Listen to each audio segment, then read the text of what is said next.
আজকে ইলিশ মাছের রেসিপি হবে পদ্মার ইলিশ কাঁচা ঝোল করব। এটা অনেক টেস্ট হয়। মাছটা এখন কুটে নেব। আমার শরীর জানি না ওঠে।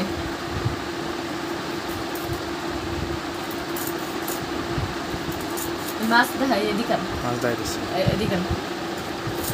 এই যে কাঁটাটা ফালাই দিতে হয়। কাঁটাটা ফালাই দিলে আর কাঁটা লাগে না। ইলিশ মাছে একটু হালকা ডিম হয়েছে। ইলিশ মাছের যে দাম এখন পুঁটি মাছের মতন সাইজের ইলিশ মাছ খাইতে হইতেছে 1200 টাকা কেজি।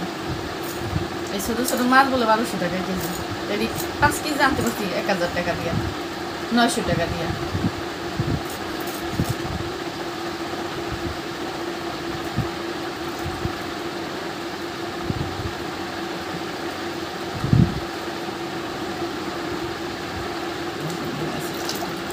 এটা কাঁচা ঝোল করবো মোটা মোটা করে দিছি।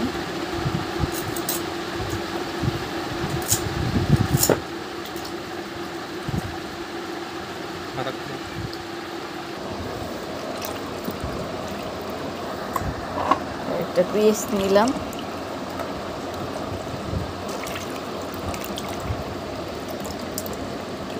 মাছটা আগে কয়েকটা দোয়া দিছি, 2টা দোয়া দিছি।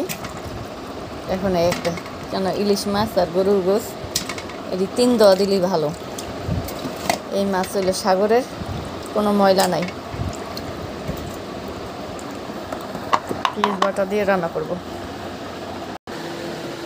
পেঁয়াজ বাটা দিয়ে রেসিপি করব।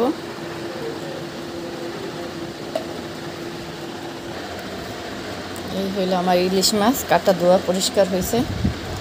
এখানে হইলো পেঁয়াজ বাটা, কিছু পেঁয়াজ বাটা দিয়ে দিব। এটা দিয়ে রেসিপি করব, পাতলা ঝোল। এখানে হলুদ, মরিচ, ধইনা, লবণ, একটু তেল সামান্য দিয়ে মাখায় নেব।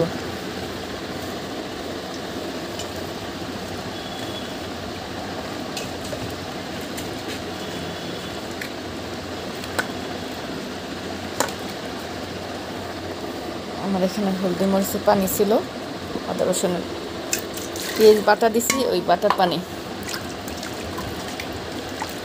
দিয়ে দিই।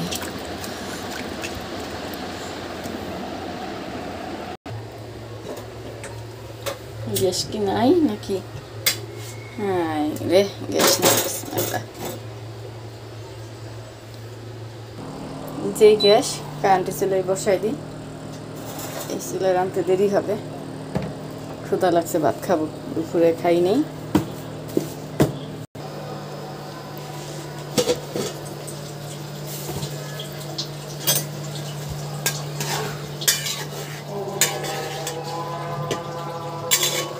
আমার মাছ এই তো ঝোল হয়ে গেছে। এই ঝোলটা দিয়ে গরম ভাত খাবো। এটা বলে কষানো কাঁচা ঝোল।